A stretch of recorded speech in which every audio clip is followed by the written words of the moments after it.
மதுரை மாநகரில் நேற்று இரவு 7 மணி முதல் 8 மணி வரை கனமழை பெய்தது. கோரிப்பாளையம், மாட்டுத்தாவணி, சிம்மக்கல், பெரியார் பேருந்து நிலையம், முனிச்சாலை, தெப்பக்குளம், அவனியாபுரம், காளவாசல், ஆனையூர் உள்ளிட்ட பகுதிகளில் 2 மணி நேரத்திற்கும் மேலாக மழை நீடித்தது. இதனால் சாலைகளில் மழை நீர் பெருமளவில் தேங்கி குளம் போல காட்சியளித்தது. இந்நிலையில் மதுரை முனிச்சாலை பகுதியில் மதுபோதையில் நடந்து சென்ற ஒருவர் சாலையில் தேங்கிய நீரில் குப்புற விழுந்தார். நீண்ட நேரமாக எழ முடியாமல் போராடிய அவர் அருகில் சென்ற பொதுமக்கள் யாரும் உதவாத நிலையில் நீரில் தவித்தார். பின்னர் தனியாக எழுந்து அருகிலிருந்த வீட்டு வாசலில் அமர்ந்தார். அந்த நபர் தனது வீட்டிற்கு குழந்தைகளுக்காக உணவுப் பொருட்கள் வாங்கிச் சென்றிருந்தார். ஆனால் அது விழுந்ததில் அவர் வாங்கிய உணவுப் பொருட்கள் அனைத்தும் மழை நீரில் நாசமாகி போகின.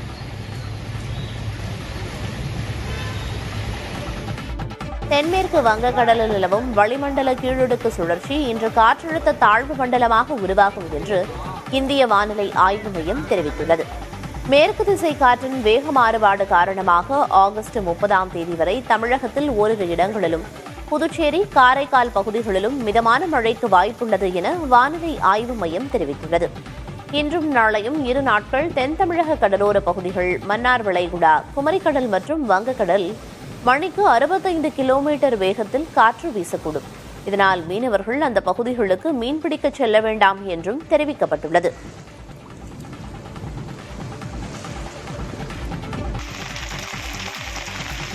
மதுரை நகரம் மற்றும் புறநகர் பகுதிகளில் நேற்று இரவு 1 மணி நேரத்திற்கு மேலாக கனமழை பெய்தது.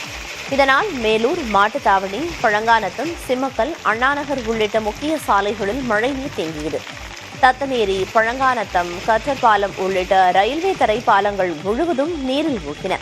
வாகன போக்குவரத்து தடை செய்யப்பட்டு மாற்று வழிகள் பயன்படுத்தப்பட்டது. சாலைகளில் ஏற்பட்ட நெரிசலை கட்டுப்படுத்த காவல்துறையினர் தடுப்புகள் அமைத்து பாதுகாப்பு பணிகளில் ஈடுபட்டனர். கனமழையால் பொதுமக்கள் சிரமத்திற்கு உள்ளாகினர்.